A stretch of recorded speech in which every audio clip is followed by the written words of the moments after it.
Shalom, selamat pagi Ibu, Bapak, Saudara, dan anak-anak yang terkasih di dalam Tuhan Yesus Kristus. Pagi ini Rabu 19 Oktober 2022, kita berjumpa lagi dalam satu hati, sapaan Tuhan tiap pagi. Kiranya damai sejahtera Tuhan senantiasa ada pada kita semua.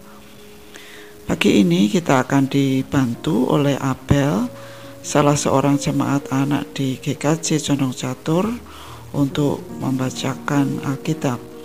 Tetapi sebelumnya kita akan mohon pertolongan Tuhan agar kita mengerti apa yang menjadi kehendak-Nya.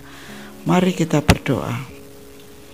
Allah Bapa di surga, kami bersyukur karena Engkau telah perkenankan kami untuk memasuki hari baru setelah istirahat kami semalam. Bapa, saat ini kami siap mendengarkan firman-Mu, karena itu tolonglah kami agar kami dapat mengerti apa yang menjadi kehendak-Mu. Dalam nama Yesus kami berdoa. Amin. Bacaan kita pagi ini terambil dari Lukas 10 ayat 36 dan 37 yang akan dibacakan oleh Abel. Silakan Abel. Bacaan firman Tuhan hari ini dari kitab Lukas 10 ayat 36 sampai 37. Siapakah di antara ketiga orang ini menurut pendapatmu adalah sesama manusia dari orang yang jatuh ke tangan penyamun itu? Jawab orang itu, orang yang telah menunjukkan belas kasihan kepadanya. Kata Yesus kepadanya, pergilah dan perbuatlah demikian. Demikian firman Tuhan. Terima kasih Abel.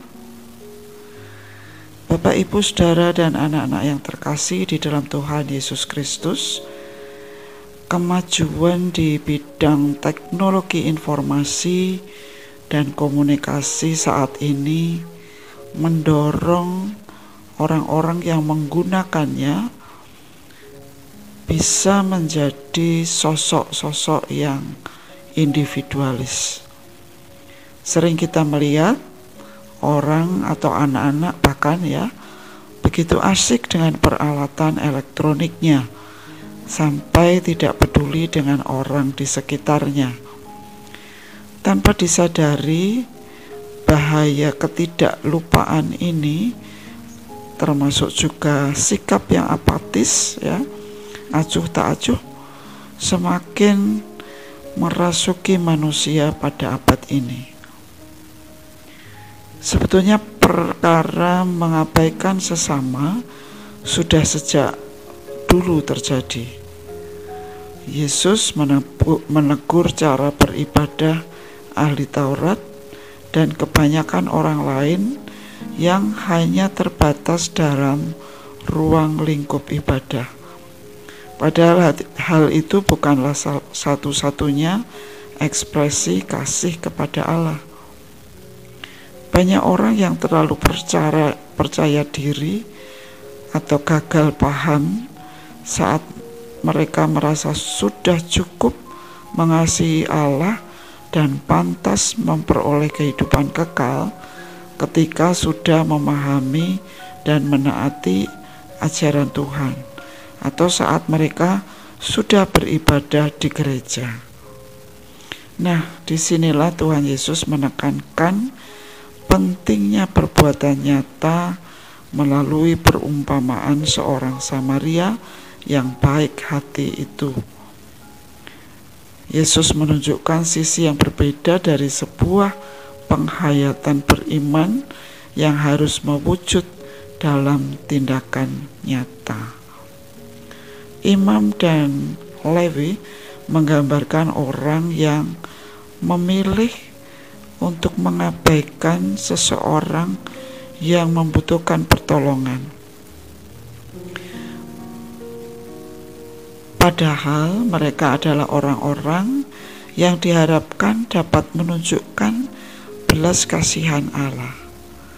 Sebaliknya, orang Samaria ini justru dipakai Allah untuk menunjukkan belas kasih Allah bagi orang-orang yang membutuhkan.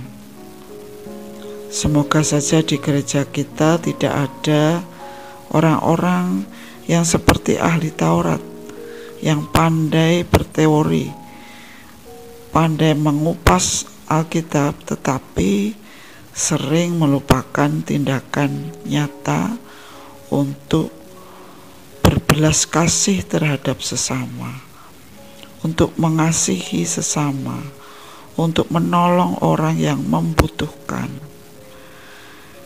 Tindakan kasih yang nyata itulah yang dibutuhkan oleh gereja dan masyarakat kita. Oleh karena itu, kiranya Tuhan memampukan kita menjadi seperti seorang Samaria yang baik hati dan tidak mengabaikan orang yang membutuhkan pertolongan melalui tindakan kasih kita kepada sesama kita. Amin. Mari kita berdoa.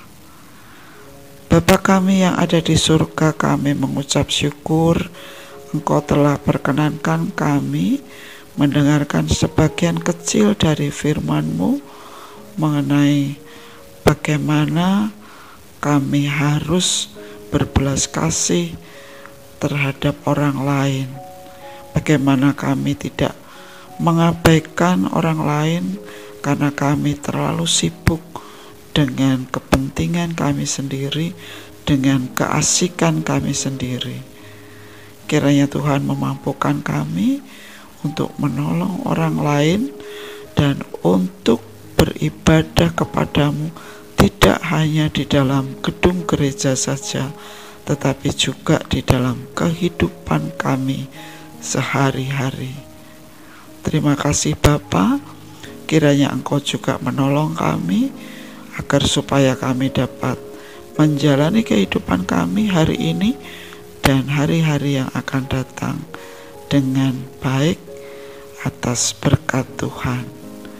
Demikian yang menjadi ucapan syukur dan permohonan kami yang kami naikkan di dalam nama Bapa, Putra, dan Roh Kudus. Amin.